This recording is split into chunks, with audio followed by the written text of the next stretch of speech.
nuke like a lot of their content because there was a lot of like revenge porn. There was like a lot of CP there that they didn't really care for taking care of. It's made like the sex work industry really bad that a lot of people hinge on and depend on, even if it's not like survival sex work. You know, if you just like to show booby, you know, Godspeed, chief. The thing is, I really think that this move should anger anybody who cares about free speech. If you're someone who base your like online personality as someone who cares about free speech 24/7, and you get mad at the YouTube and you get mad at Google and you get mad at the government for banning people who say like crazy shit online, or like banning like right wingers all the time, or like I really don't know what the difference between this we're like this is, if we're going to blame like MasterCard or Visa or PayPal or any other of these like payment platforms telling people how they can and can't use their money if it isn't explicitly illegal. I don't know what the difference between this is and an ISP telling you can't log on to Breitbart. And it T-Jump? Yeah, I agree with Shark with pretty much everything he said. I think it's a violation of free speech, and I think that big corporations being able to play with people's lives and their livelihoods in this way is really unfair. It's an unfair thing in society, and as long as they're not doing anything illegal and they're consenting adults doing whatever they want, then companies shouldn't have the opportunity to essentially ruin their lives and make them complete upend, possibly lose their houses, become homeless because of some value difference. It's no difference from Christians doing the same thing because of their Christian values and then destroying other people's lives simply because they don't adhere to Christianity. I think it's a travesty. Send it over to Zam.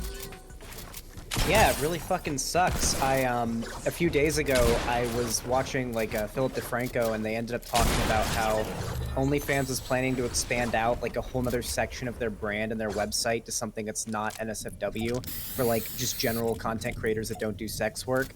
And I think that was probably one of the first signs that the website and that brand was going to start moving in a more anti-sex work direction, or at least a less explicit direction. It really does suck because I know quite a few sex workers, and I know they are not happy about this.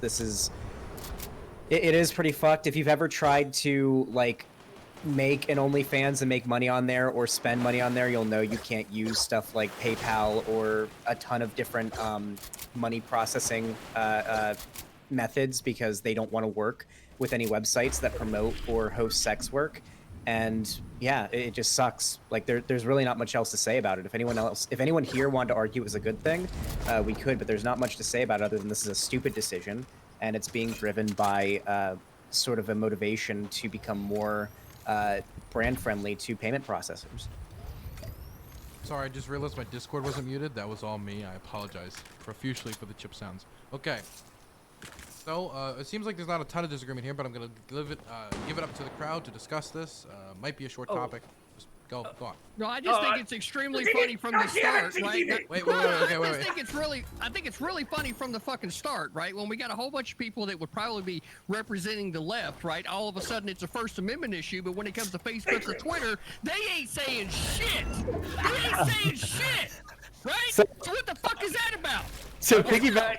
Can I what CTV said real quick? This is exactly what I was gonna say too. Like I didn't hear a peep out of anybody whenever everything was getting canceled. Like whenever right-wingers were getting canceled, it was like go make your own social media platform or adhere to the rules. And now whenever this is getting canceled, it's like, oh, we need to change everything like now. It's been close to comparable. This isn't even close to comparable. There's a difference between social media websites deciding that they want to ban hate speech or, hey, anything from child pornography to hate speech on their like general open social media platform, like Twitter, for example, and a website that's built in its entire identity on sex work just out of nowhere. But they didn't though, did they? Changing their They entire TOS. Like there is a pretty big difference there. A website changing the entire thing it's about out of nowhere, giving no warning to its creators, is different than Twitter using actually acting on their TOS they've had for a long time. Weren't they just like Patreon at the beginning? I believe that the comment. Bad. Yeah, I believe that thank you. I believe that the comment was, if you care about freedom of speech, you should care about this. Not that we need to change everything. That this is a huge violation, and this means that every